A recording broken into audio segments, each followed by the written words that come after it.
Bonjour à tous et merci d'être aussi nombreux à participer à ce webinaire.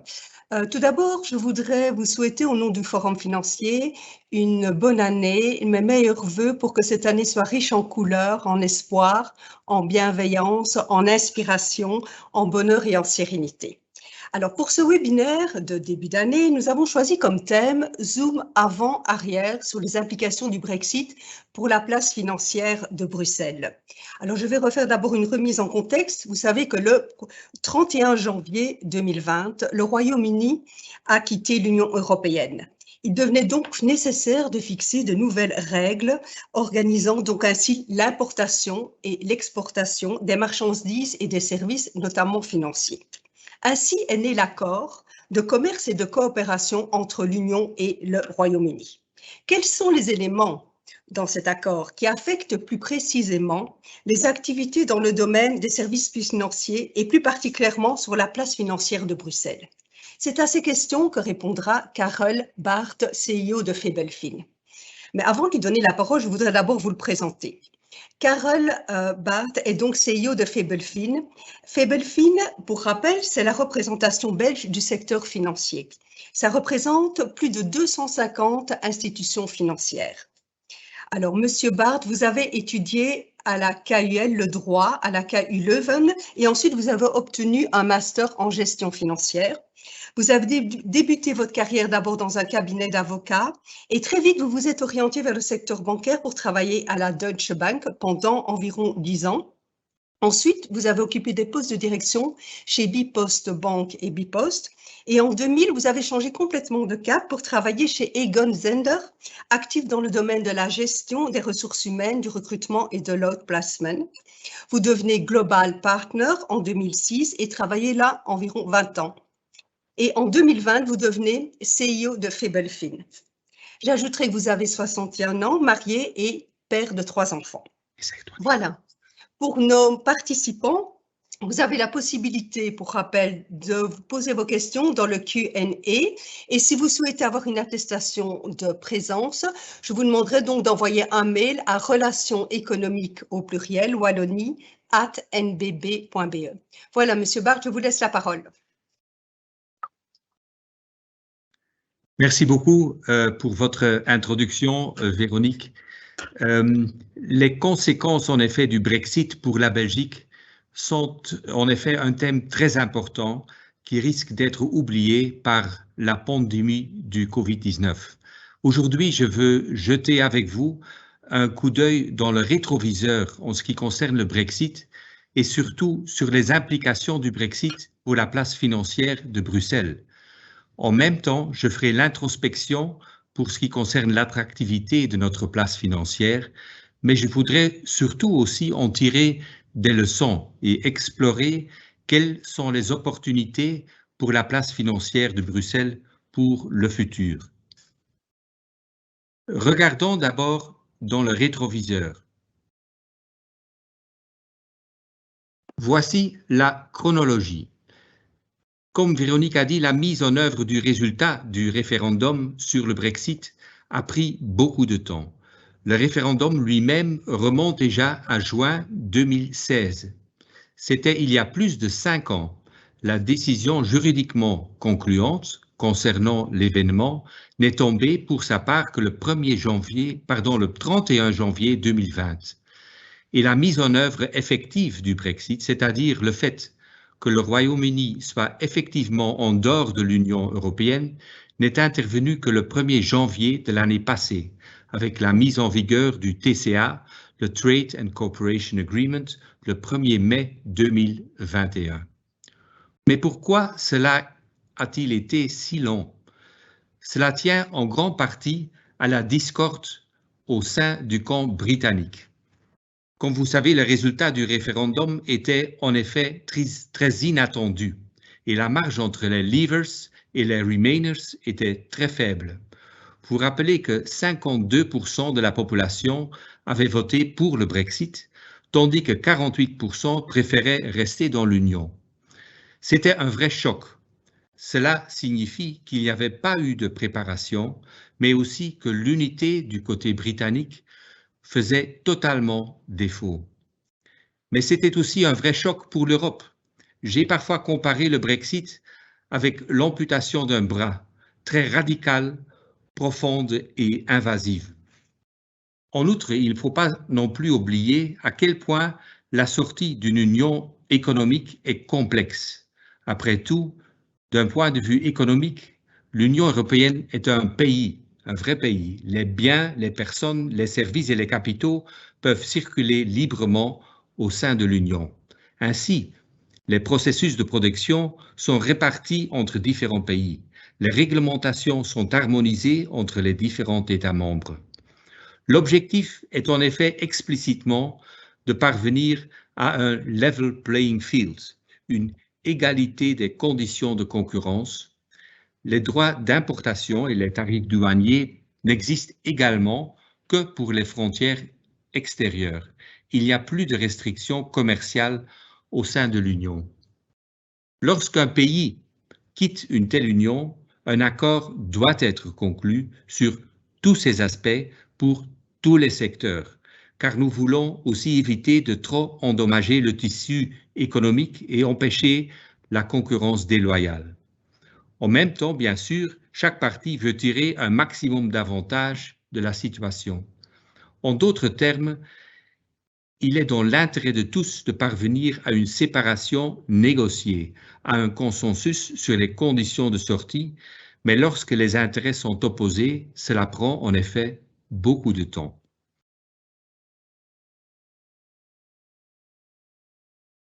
Le consensus négocié, qui a entre-temps émergé, ne couvre d'ailleurs pas tous les secteurs ou activités. C'est principalement dans le commerce des biens et des services qu'un accord a été conclu. Il s'agit de l'accord de commerce et de coopération entre l'Union européenne et le Royaume-Uni, le TCA. Ce dispositif repose sur 3 piliers. Il existe premièrement un accord de libre-échange. Bien que l'accord aille plus loin, l'élément le plus important est qu'il n'y aura pas de tarifs douaniers entre les deux pays. Deuxièmement, il existe aussi un accord de coopération en matière de sécurité. Et troisièmement, il y a enfin un accord sur la gouvernance de cet accord. Mais, très important à mentionner, il n'y a pas d'accord sur les services financiers. Cela signifie que, contrairement à ce qui se passe pour le marché des biens, 2 pays différents sont effectivement créés pour les services financiers et donc ces pays imposeront leurs propres règles sans avoir à s'adapter l'un à l'autre. Je crains donc que ces réglementations des 2 blocs finiront par s'éloigner. Dans un secteur très réglementé, cela va conduire à des cloisonnements qui vont devenir de plus en plus élevés. Regardons le secteur financier plus en détail. N'y a-t-il eu aucune tentative de coopération et n'a-t-on abouti à aucun accord? En un sens, si. 3 blocs principaux régissent les relations entre le Royaume-Uni et l'Union européenne en matière de services financiers. Tout d'abord, il y a les accords généralement applicables au niveau mondial, selon lesquels les marchés respectifs restent ouverts afin que les services financiers puissent être offerts sur le marché de l'autre partie par l'intermédiaire d'un établissement et que les normes internationales continuent d'être utilisées. Deuxièmement, un Memorandum of Understanding a également été rédigé. Cela ne s'est produit qu'à la fin du mois de mars de l'année dernière. Il est important de se rendre compte de ce que c'est réellement ce mémorandum. Il ne s'agit pas d'un accord en soi, il s'agit plutôt d'un accord pour parvenir à un accord. Des éléments sur lesquels un accord doit être trouvé concernent premièrement la mise en place d'un forum réglementaire financier pour faciliter les discussions sur la stabilité financière et deuxièmement, la protection des investisseurs et des consommateurs. L'idée est donc d'organiser la coopération en matière de réglementation, l'étant donné l'importance de la réglementation pour le développement des services financiers, une telle coopération est essentielle. Je n'irai pas en détail aujourd'hui, mais Ce mémorandum n'est pas encore signé. Troisièmement, puisqu'il y a les fameuses décisions d'équivalence, l'Union européenne et le Royaume-Uni peuvent chacun décider indépendamment si leur régime réglementaire respectif est équivalent ou égal à celui de l'autre. Si c'est le cas, cela peut apporter un certain nombre d'avantages qui peuvent atténuer les conséquences du Brexit. L'Union européenne n'a pris que quelques décisions d'équivalence concernant les institutions financières britanniques. En bref, pour les services financiers, le Brexit signifie donc vraiment le Brexit. Il n'y a plus de marché intégré et vous ne pouvez plus offrir de services financiers à partir de la City de Londres dans l'Union européenne et donc pas non plus en Belgique. Si une institution financière de la City de Londres souhaite toujours offrir des services financiers en Belgique, elle est obligée de créer une filiale de droit européen dans un pays de la zone euro et d'y obtenir une licence. Grâce aux règles applicables pour les passeports, elle peut ensuite offrir ses services dans n'importe quel autre pays de la zone euro, y compris la Belgique.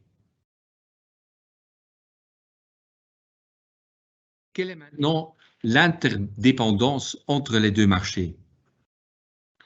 Le Brexit est-ce grave pour le marché financier belge? Ce marché londonien qui est maintenant partiellement dissocié de nous, est-il très important pour le paysage financier belge? Commençons d'abord par décompenser le marché financier en quelques secteurs plus tangibles et vérifions s'il existait déjà un lien significatif entre le marché belge et la City de Londres avant le Brexit. Les services financiers peuvent grosso modo être divisés en plusieurs activités.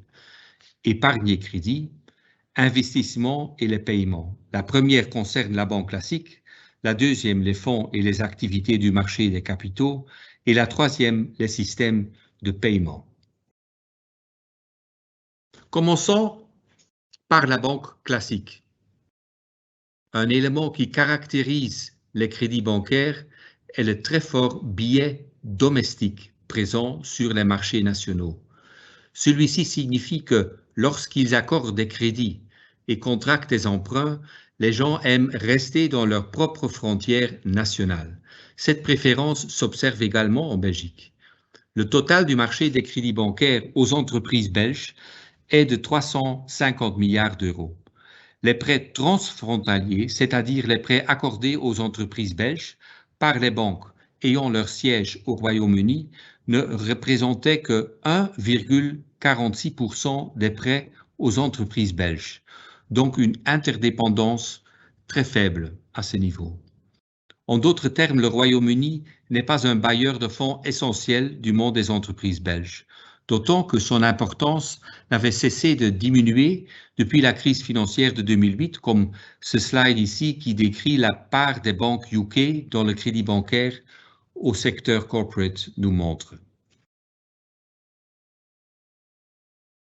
Puis, il y a les fonds. Comme vous savez, la Belgique est un pays de fonds par excellence.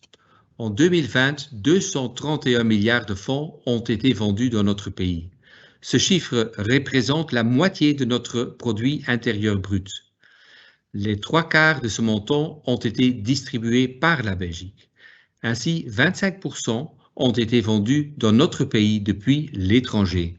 Le Royaume-Uni n'a pas représenté une partie importante à ce niveau. La FSMA n'a enregistré que 10 offreurs de fonds domiciliés au Royaume-Uni en 2020. Là encore, nous constatons qu'il n'existe pas de lien direct significatif entre la Belgique et le Royaume-Uni.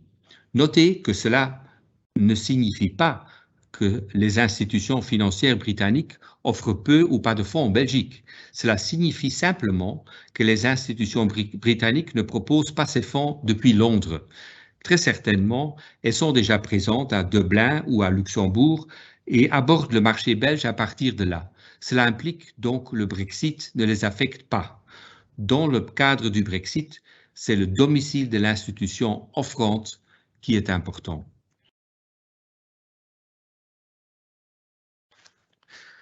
Lorsqu'on examine l'intégration sur les marchés des capitaux, deux segments de marché se révèlent importants. Tout d'abord, nous avons les marchés des capitaux traditionnels, où les entreprises peuvent se financer en émettant des obligations et ou des actions. Deuxièmement, nous pouvons également nous pencher sur le marché moins traditionnel des produits dérivés. Malheureusement, il nous faut ici nous baser principalement sur les chiffres européens. En effet, il n'y a pas de chiffres purement belges disponibles, mais nous pourrons néanmoins faire un lien qualitatif avec la situation belge. Examinons d'abord les marchés de capitaux traditionnels. Ici, nous nous intéressons principalement à la nationalité des banques qui assurent le placement des titres. Le graphique de gauche illustre bien ce dernier point. La part des banques non européennes dans les placements obligataires des sociétés non financières européennes. C'est surtout la ligne rouge qui nous intéresse. Cette ligne montre qu'en 2019, environ 46% de tous les placements obligataires ont été effectués avec l'aide de banques non européennes. Cette conclusion peut également être tirée dans d'autres segments du marché. Pour les placements en actions, la part des banques non européennes est même supérieure à 50%. Il en va de même au niveau des transactions de fusion et acquisition ou des prêts syndiqués. Les banques de Londres ont donc joué un rôle important, voire très important, dans les transactions sur les marchés de capitaux traditionnels de la zone euro. Il convient aussi de tirer cette même conclusion dans le cadre des produits dérivés. Le graphique de droite montre bien que jusqu'à près de 80% de l'ensemble des swaps de taux d'intérêt étaient compensés dans une chambre de compensation londonienne. Vous devez savoir que les banques utilisent souvent des swaps de taux d'intérêt pour couvrir leurs propres risques de taux d'intérêt. Ici aussi, la City de Londres joue un rôle important sur les marchés des capitaux. Comme j'ai dit, ces graphiques montrent les chiffres européens. Les conclusions s'appliquent également au marché belge. En ce qui concerne le marché traditionnel des capitaux, il convient de noter qu'en Belgique, la grande partie du financement des entreprises se fait par le biais de prêts bancaires et que le nombre d'introductions en bourse est très faible chaque année. Les marchés des capitaux ne jouent donc pas un rôle tellement important pour la Belgique. En outre, les banques internationales, par exemple françaises ou londoniennes, ne s'intéressent qu'aux plus gros placements. Il s'agit d'émissions supérieures à 50 millions d'euros. La Belgique étant un pays de PME avec très peu de multinationales, il n'y a pas beaucoup d'entreprises en dehors des autorités et des banques qui envisageraient un tel placement. Par conséquent, en ce qui concerne le marché des capitaux traditionnels, l'intrication en Belgique ne semble pas être si importante. Pour les produits dérivés, par contre, la situation est probablement différente. Les 4 grandes banques belges sont membres des chambres de compensation de Londres. L'importance de la City est donc considérable sur ce plan.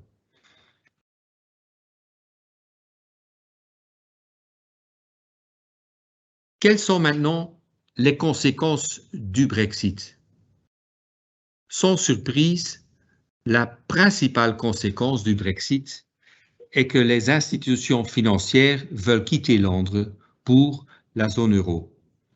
Après tout, l'absence d'accord global sur les services financiers rend nécessaire la présence d'un établissement de droit européen dans l'un des pays de la zone euro.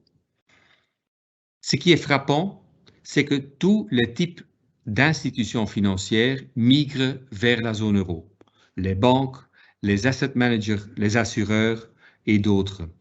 Ce que l'on remarque également, c'est qu'il existe un certain nombre de pays qui sont privilégiés dans le cadre de ce déménagement.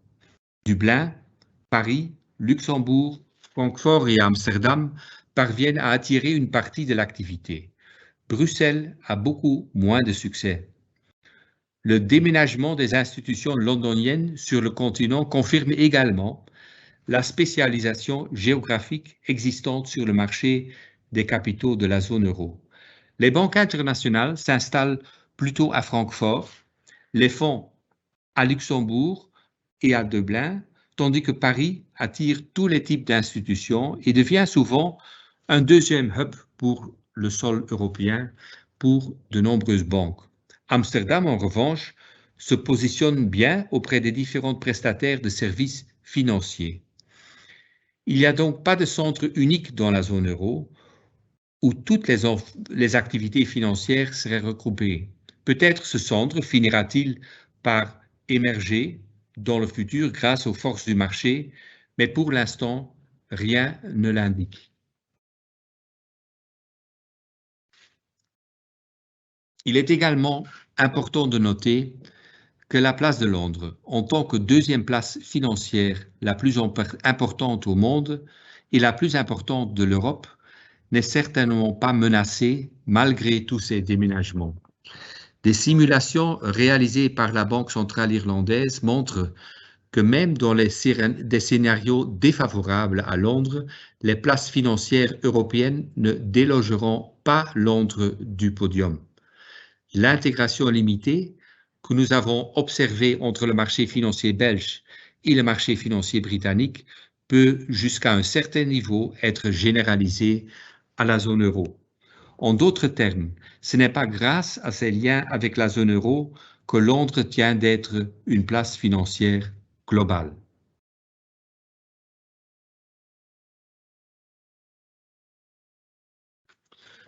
Faisons de l'introspection.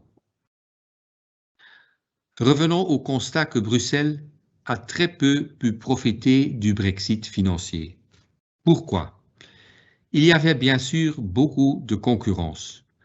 De nombreuses places financières essayaient d'attirer les acteurs londoniens et plus on est connu comme place financière, plus on a de chances de récolter d'implantation.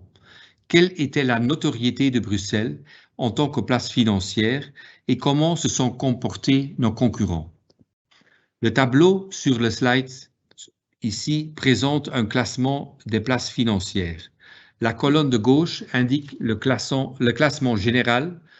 Les colonnes suivantes donnent un classement par sous-catégorie, par activité financière. Le numéro indique la place du centre financier dans le classement mondial. Un premier constat est que la place de Londres est un leader mondial. Elle se classe deuxième après New York sur la liste générale et obtient également de très bons résultats dans les sous-classements. Si nous regardons nos pays voisins, nos concurrents pour ainsi dire, il est frappant de constater qu'ils font tous beaucoup mieux que Bruxelles. Paris, Francfort, Amsterdam sont dans le top 20 mondial et le Luxembourg est 23e. Bruxelles n'arrive qu'en 40e position. Le Luxembourg, la France et Paris figurent également en bonne place par sous-indice. Bruxelles ne figure nulle part dans le top 15 et n'est donc pas mentionné. Pour attirer les acteurs financiers de Londres, Bruxelles doit donc rivaliser avec les places financières voisines qui jouent en fait dans une autre catégorie différente et supérieure. They just play in another league. Ceci donne quand même à réfléchir.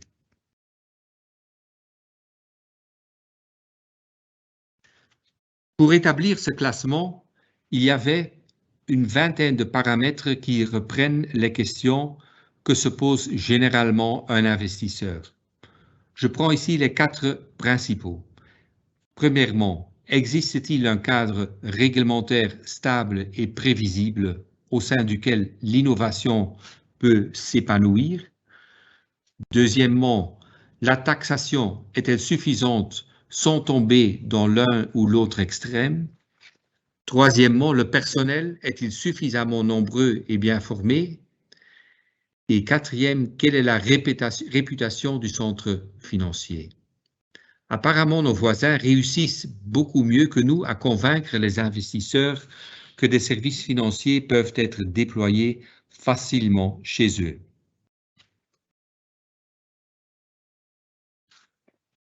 Bruxelles est donc moins convaincante en tant que lieu d'implantation idéal de services financiers. Le fait que Charles Kindleberger, un historien économique américain, ait pensé en 1973 que Bruxelles deviendrait la première place financière d'Europe montre que Bruxelles a certainement des atouts. Alors, qu'est-ce qui a mal tourné? Regardons d'abord nos atouts, car ils sont certainement toujours présents.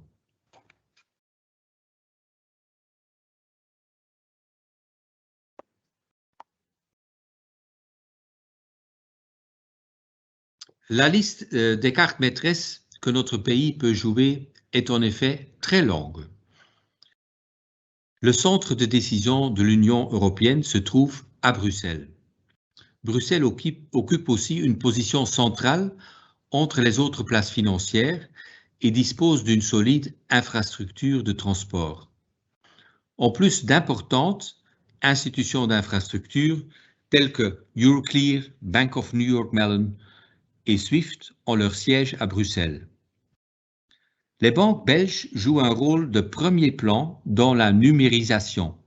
C'est quand même important aussi à mentionner et à se réaliser. Le taux d'épargne de la population est très élevé et le patrimoine financier des Belges est parmi les plus importants d'Europe. Puis, il y a la qualité de notre enseignement, bien qu'en déclin dans certains départements, reste très élevé et nous avons d'excellentes universités. Enfin, le monde belge des fonds joue un rôle de premier plan en Europe avec le label Towards Sustainability dont nous sommes très fiers et parfois ce label est assez inconnu ou pas encore connu assez et là je pense aussi il y a un travail d'information, de communication. Bien sûr, on peut aussi noter que nous sommes effectivement un petit pays. On pourrait dire, voilà, nous sommes seulement 11 millions d'habitants et nous n'avons pratiquement pas de grandes entreprises. Mais est-ce que c'est vraiment un contre-argument décisif? Je crois que non, puisqu'il y a l'Irlande, le Luxembourg et les Pays-Bas qui ne sont pas beaucoup plus grands. Certainement pas le Luxembourg et ils font tellement mieux. En d'autres termes, je suis convaincu que nous avons tous les ingrédients nécessaires pour faire de la Belgique un précurseur du savoir-faire financier. En fait, nous devrions être en mesure de faire avec le secteur financier ce que nous avons fait avec les biotechnologies et le pharma.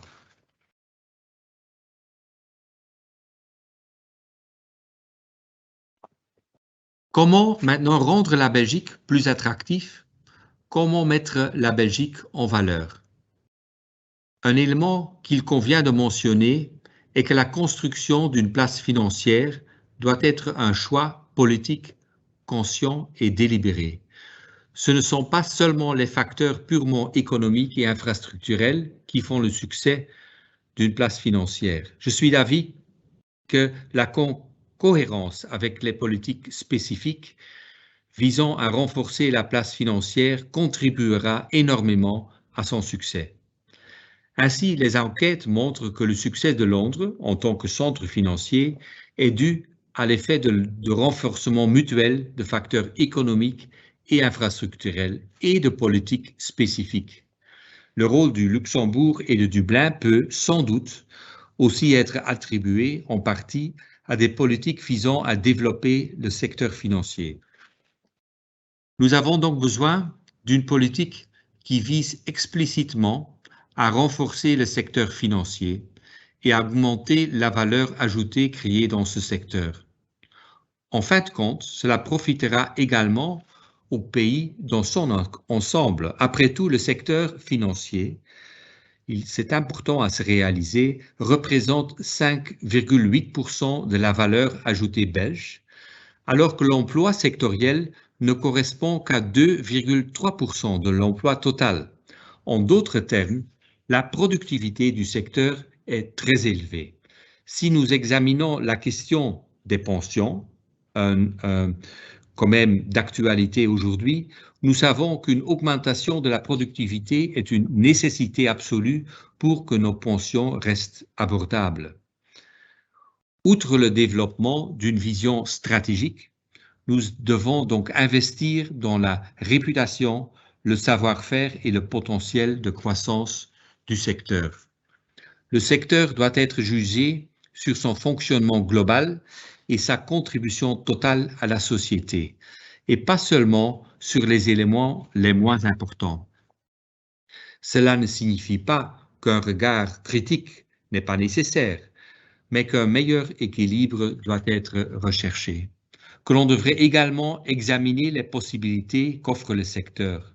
Je pense ici aux possibilités d'innovation, à l'inclusion financière, aux mesures ESG et, il faut le dire, que le bank bashing devrait cesser. Grâce à l'innovation, l'autorité réglementaire peut également réfléchir au développement prévu afin de maintenir la production de produits financiers dans le pays, en plus de la protection des consommateurs. Si nous examinons le secteur des fonds, nous constatons que près d'un quart, comme j'ai dit tout à l'heure, de tous les fonds vendus en Belgique sont en fait proposés depuis l'étranger. Les étrangers trouvent notre épargne intéressante, mais ils préfèrent développer l'activité, l'emploi et la valeur ajoutée à l'étranger. Enfin, il faut également tenir compte du total des taxes et des charges payées. Outre l'impôt des sociétés, le secteur bancaire paye environ 1,5 milliard d'euros par an au titre de charges diverses, telles que la taxe annuelle sur les établissements de crédit et les contributions au fonds de garantie des dépôts et au Single Resolution Fund. Ces frais supplémentaires représentent presque le double de l'impôt des sociétés ordinaires. Il est normal de payer des charges et taxes correctes, mais nous devons également tenir compte du fait que nous travaillons dans un marché européen intégré et que les différences fiscales entre les pays font l'objet d'arbitrage. Au bout du compte, il est plus durable, je crois, et plus sain aussi d'augmenter les recettes fiscales en renforçant l'activité sous-jacente.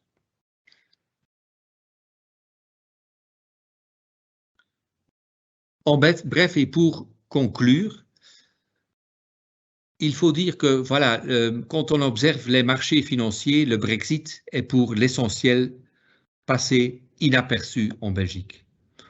En partie parce que, comme j'ai expliqué, il y avait peu d'intégration avec la City de Londres, mais en partie aussi parce que notre marché financier n'était pas assez intéressant pour attirer les investissements. Donc, nous n'avons pas pu profiter assez du Brexit comme les autres pays voisins l'ont fait. Par contre, nous avons, comme j'ai expliqué aussi, tous les atouts pour un développement d'ici en Belgique.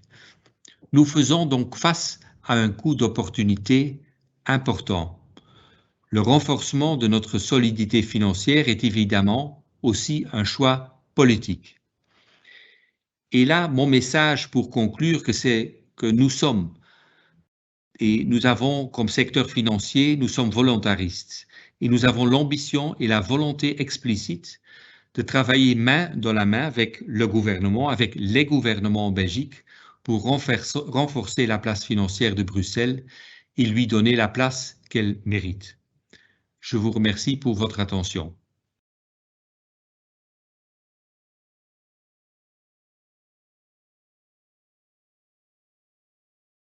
Voilà.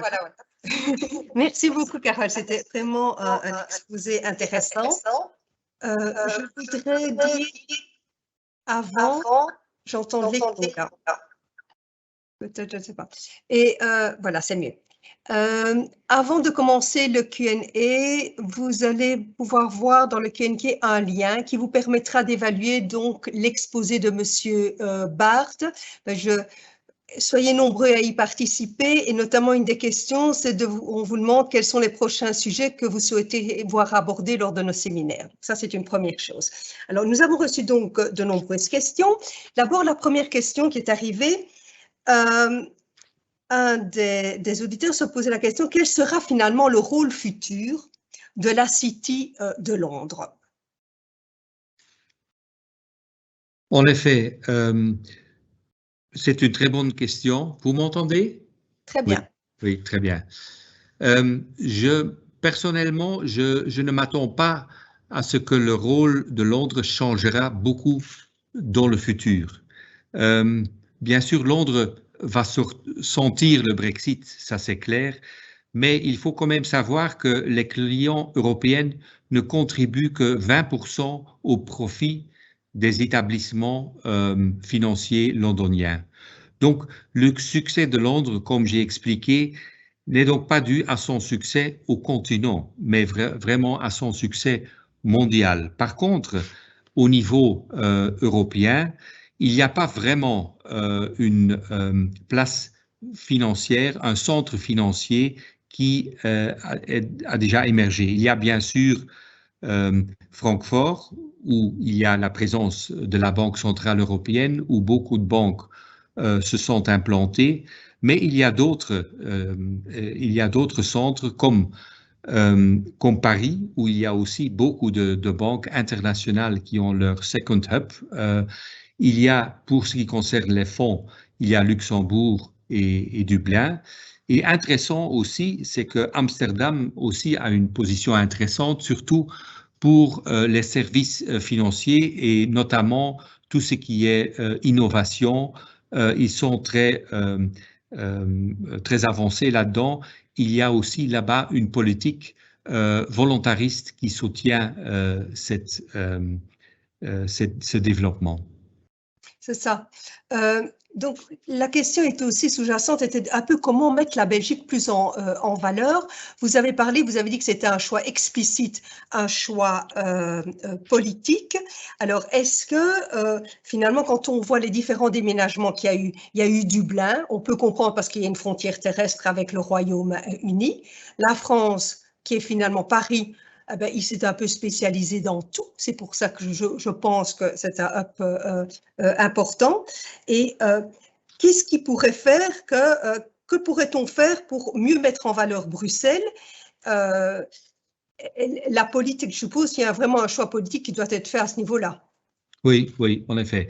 Et là, je suis convaincu que ça sera toujours une coopération. Donc aussi le secteur financier doit jouer un rôle important là-dedans. Mais ce qui est important, je trouve que l'État ou le gouvernement crée un écosystème qui attire pas seulement les institutions qui sont déjà matures, mais aussi une mentalité, qu'il y a un environnement qui est créé aussi pour les startups, pour les sociétés ou les firmes plus innovantes, et que ça, c'est vraiment un développement, je dirais, de longue haleine, mais il faut vraiment stimuler ça. Ça ne va pas se passer automatiquement. Il faut créer cet écosystème qui peut contribuer à une meilleure à une meilleur positionnement. Donc, il faut vraiment une politique industrielle qu'il faut mener. Et donc, ce que je veux dire avec ça, c'est que il faut que la politique s'investisse aussi à faire prospérer le secteur sans perdre de vue, bien sûr, la protection du consommateur. Et là, il y a en premier lieu l'innovation qui est important. Donc, l'État peut faire tout pour stimuler l'innovation. Mais aussi, comme j'ai dit, il y a les aspects de fiscalité. Et là, il faut quand même veiller à une cohérence fiscale sur l'échelle européenne, donc quand on compare la Belgique avec d'autres pays. Et aussi, je pense que l'innovation peut aider aussi à rendre l'administration plus léger ou plus légère. Donc, je crois vraiment qu'avec cet écosystème, que c'est une politique holistique qu'il faut voir. Et là, je pense que c'est pas seulement les banques, c'est aussi les assureurs, c'est aussi les asset managers, mais surtout aussi l'État qui doit jouer son rôle là-dedans. Oui. Dans votre exposé, vous avez dit, oui, ben, par politique publique visant à faire prospérer le secteur financier, vous entendez là en fait une réduction des impôts. Mais il y en a certains qui vous diront, mais les banques, est-ce qu'elles sont bien riches? Pourquoi est-ce qu'on devrait encore leur donner une réduction des impôts, quoi? Qu'elles puissent bénéficier de cela. Oui, oui. Mais en effet, on pourrait dire, mais bien sûr, les banques ont une dimension que voilà, les profits, on pense qu'ils sont très riches, mais quand même, et là, je suis en bonne compagnie avec ce que José Manuel Campa a dit encore il y a quelques mois. Donc, que la rentabilité des banques doit augmenter en Europe. Hein. Donc, la rentabilité des banques n'est pas suffisante. Donc, pourrait créer dans le futur, pourrait créer des risques. Donc, je pense que c'est très important que, en fait, les banques, et là, je pense qu'en Belgique, je ne vois pas de problème, de toute façon, pas à court terme. Je pense que la rentabilité des banques est suffisante, mais il faut quand même veiller qu'il faut, et ça j'ai voulu dire aussi avec, parfois il y a le bank bashing hein, qu'on entend souvent, qu'on dit voilà les banques ils sont très riches et tout ça, ils doivent plus payer, mais c'est très important pour une économie qu'on a des banques solides, puisque en fait c'est aussi toute l'épargne des consommateurs qui est chez les banques qui doit être en bonne sécurité. C'est ça. Il y a d'autres participants qui ont posé comme question pourquoi est-ce qu'il n'y a pas eu d'accord de Brexit concernant le secteur financier comme il y en a pour le commerce des marchandises? C'est une question intéressante. Bien sûr, je n'étais pas là à la table de négociation, mais ce que je crois qu'un élément important, c'est que en fait, c'est tout ce qui concerne la stabilité financière. Et là, si maintenant il y a un Brexit, s'il y a vraiment une scission entre les deux marchés, la Banque centrale européenne n'a plus d'autorité sur le marché britannique. Et là, je pense que c'est très important que voilà,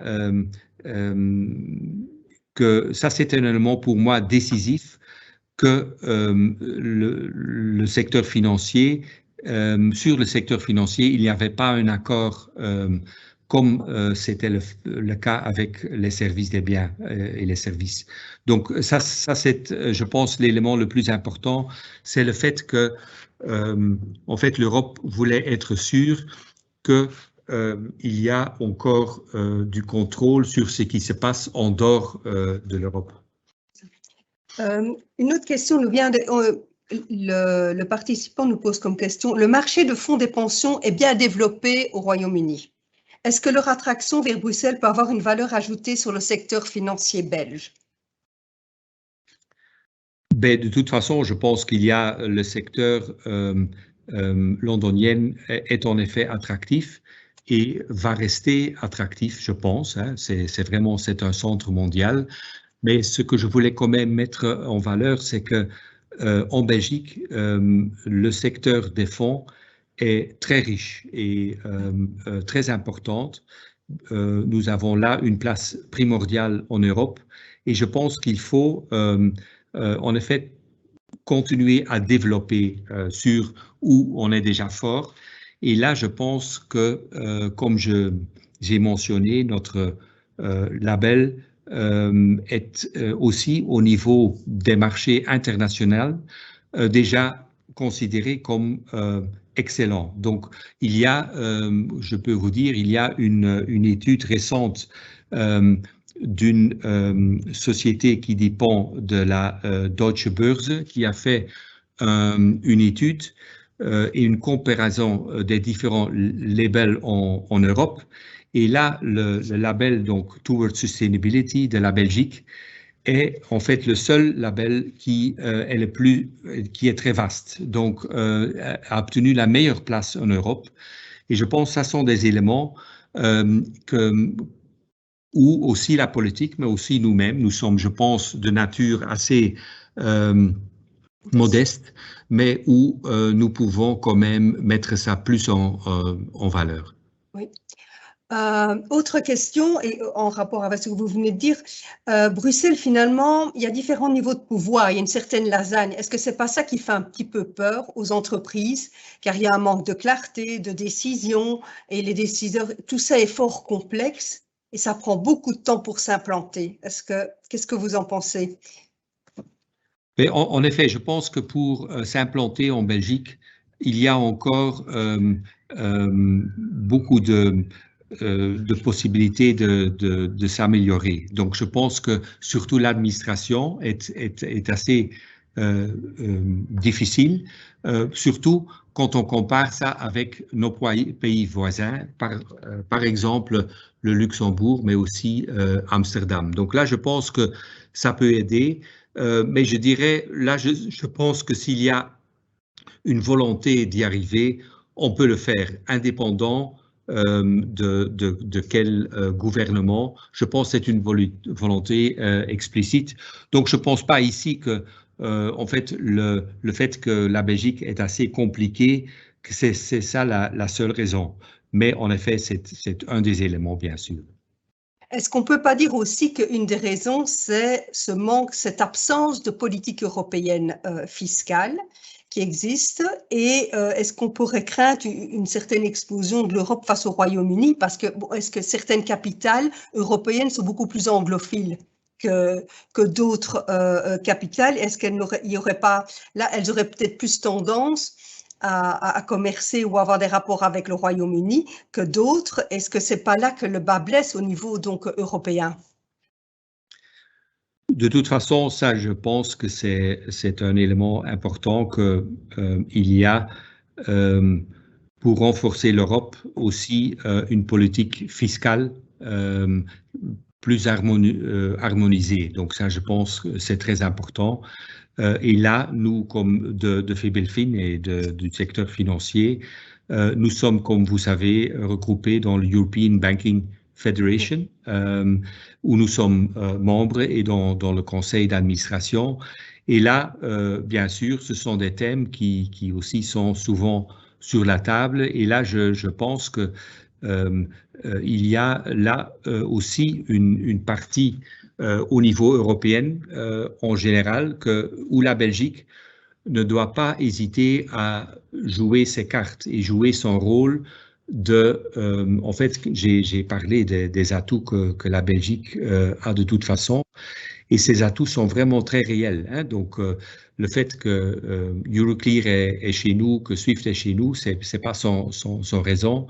Mais là, je pense qu'il faut se baser sur ces éléments positifs pour, en effet, aussi avoir une voix plus importante au sein de l'Europe. Et là, je pense et là, on a une bonne collaboration avec le ministre des Finances, mais aussi avec d'autres ministres pour, en fait, faire entendre la voix de la Belgique plus fort. C'est ça. Alors, dernière question. On en parle dans la presse britannique d'une possible extension de 3 ans pour l'accès au système clearance européen. Est-ce que cette décision aura un impact sur la volonté du déménagement des institutions financières britanniques?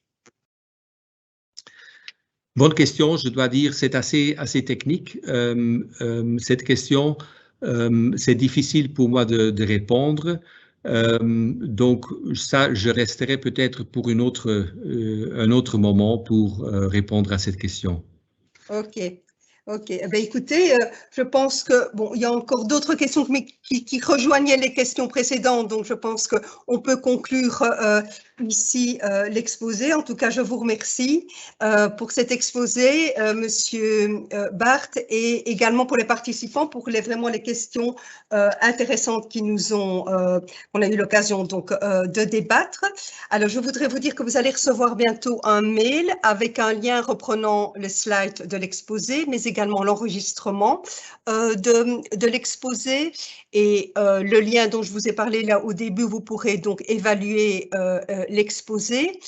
Et aussi, vous aurez l'occasion, Je vous annonce déjà qu'il va y avoir un prochain webinaire, donc le 16 février prochain, où il y aura la présentation du rapport annuel, donc par notre gouverneur, Pierre Wunsch.